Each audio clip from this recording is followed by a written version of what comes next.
Contract वाली बहू। नरेश की माँ अपने बेटे से मिलने दिल्ली आ रही है। इस बात का पता चलते ही नरेश के दिल में हलचल मच जाती है। नरेश अपनी माँ के स्वागत की तैयारी में लग जाता है। साथ ही उसे डर भी सताने लगता है कि उसकी माँ कहीं अपनी पुरानी जिद पर फिर से बैठ ना जाए। हे भगवान, इस बार बचा लो, अगले साल पक्का माँ की जिद पूरी कर दूंगा। तभी दरवाजे की घंटी बजती है। नरेश दरवाजा खोलता है तो सामने अपने मकान मालिक को देखकर हैरान हो जाता है, क्योंकि उनके साथ एक सुंदर सी लड़की भी थी। अब नमस्ते अंकल, कुछ काम था, मुझे बुला लेते। आपने क्यों कष्ट किया? अरे नहीं नहीं, इसमें कष्ट कैसा, मैं तो बस तुम्हें रीना से मिलवाने आया था। आज से रीना तुम्हारे साथ इसी फ्लैट में रहेगी। अंकल, कोई लड़का फ्लैटमेट नहीं है? एक अनजान लड़की के साथ रहना मेरे लिए थोड़ा अजीब होगा। देखो नरेश, मैं तुम्हें पहले भी बता चुका हूँ कि इस फ्लैट में तुम्हें किसी ना किसी के साथ एडजस्ट करना ही होगा, या फिर तुम अकेले पूरे फ्लैट का किराया दे दो, मैं किसी को नहीं रखूंगा। नरेश अपने मकान मालिक की बात सुन के रीना के साथ रहने के लिए तैयार हो जाता है, पर अंदर ही अंदर उसे ये बात खाने लगती है कि वो अपनी माँ को क्या जवाब देगा जब उसकी माँ रीना के बारे में उसे पूछेगी। दिन बीतने लगते हैं।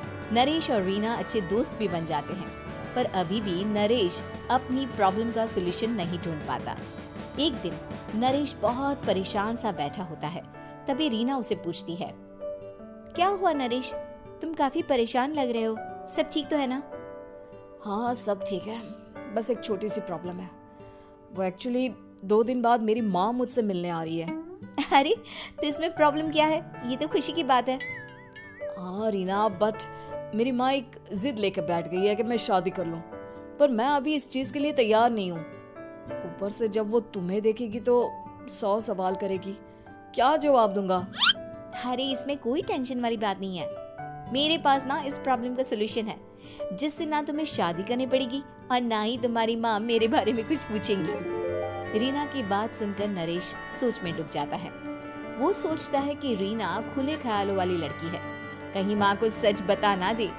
नरेश को सोच में डूबा देखकर रीना कहती है, अरे क्या हुआ, किस सोच में पड़ गए? डोंट वरी, जैसा तुम सोच रहे हो ना वैसे कुछ भी नहीं है, मेरे पास एक प्लान है। मैं कुछ समझ नहीं पा रहा हूँ, कैसा प्लान? मैं समझाती हूँ। हम ना एक कॉन्ट्रैक्ट मैरिज कर लेते हैं। फिलहाल मेरे पास जॉब नहीं है, तो तुम इस रूम का किराया दे देना जब तक तुम्हारी माँ यहाँ रहेंगी, सिर्फ तब तक। और तुम अपनी माँ से कह देना कि मैं तुम्हारी पत्नी हूँ, इससे वो मेरे यहाँ रहने पर कोई सवाल भी नहीं करेंगी।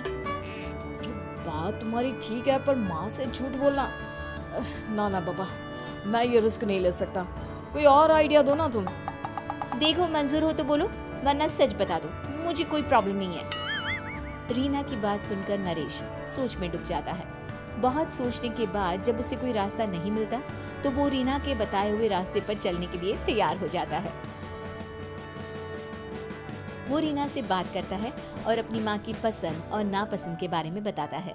रीना भी नरेश की सभी बातों को ध्यान से सुनती है, ताकि कहीं उससे कोई गलती ना हो जाए। आखिर वो दिन भी आ जाता है जब नरेश की माँ उससे मिलने दिल्ली आ जाती है। नरेश अपनी माँ को फ्लैट पर लेकर जाता है। जैसे ही नरेश की माँ फ्लैट के अंदर जाती है, रीना उसके पैर छू लेती है।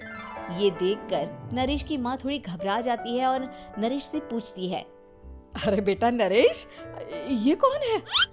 माँ, ये आपकी बहू रीना है। माफी चाहता हूँ, सब कुछ इतनी जल्दी में हुआ कि आपको बता ही नहीं पाया, इसलिए सोचा कि क्यों ना आपको सरप्राइज दिया जाए।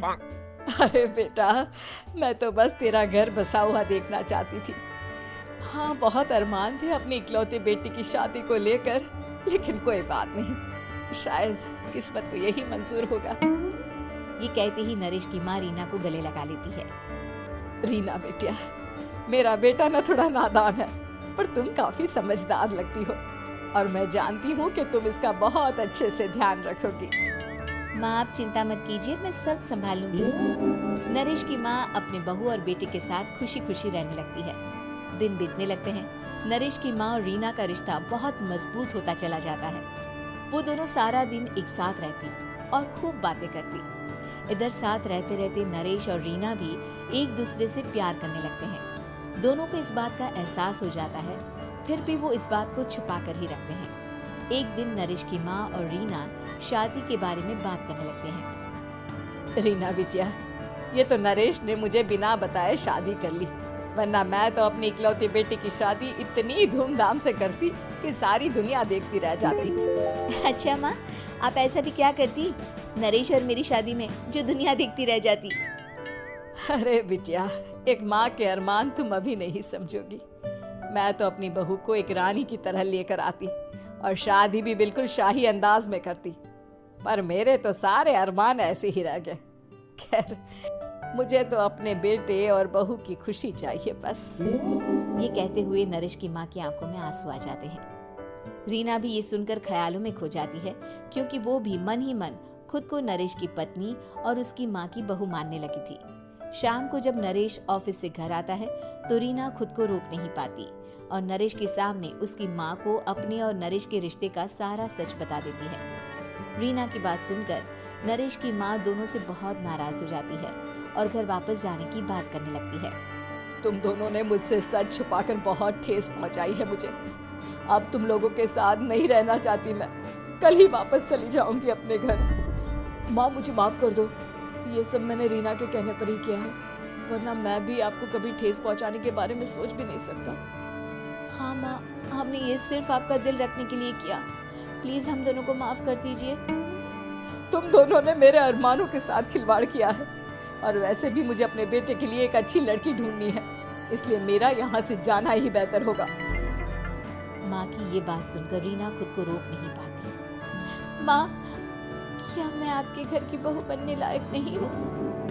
रीना की बात सुनकर नरेश हैरान रह जाता है। नरेश की माँ भी कुछ समझ नहीं पाती। मैं कुछ समझी नहीं, आखिर तुम कहना क्या चाहती हो? माँ, मैं वो नरेश से बहुत प्यार करती हूँ और साथ ही साथ मैं आपको भी अपनी माँ मान बैठी हूँ। आज जब आपकी बातें सुनी तो खुद को रोक नहीं पाई, इसलिए सारा सच आपको बता दिया।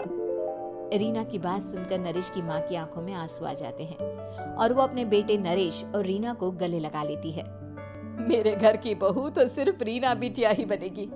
मैं आज ही तुम दोनों की शादी की तारीख निकलवा दूंगी, बस एक बार तुम्हारे घर वाले मान जाए। उसी दिन रीना के माता पिता भी उनके फ्लैट पर आ जाते हैं। दोनों परिवार आपस में बैठकर बातें करते हैं और शादी के लिए राजी हो जाते हैं। रीना भी कॉन्ट्रैक्ट फाड़ देती है और कहती है, सही मायने में मैं अब बहू बनूंगी, अब तक तो सिर्फ कॉन्ट्रैक्ट वाली बहू थी।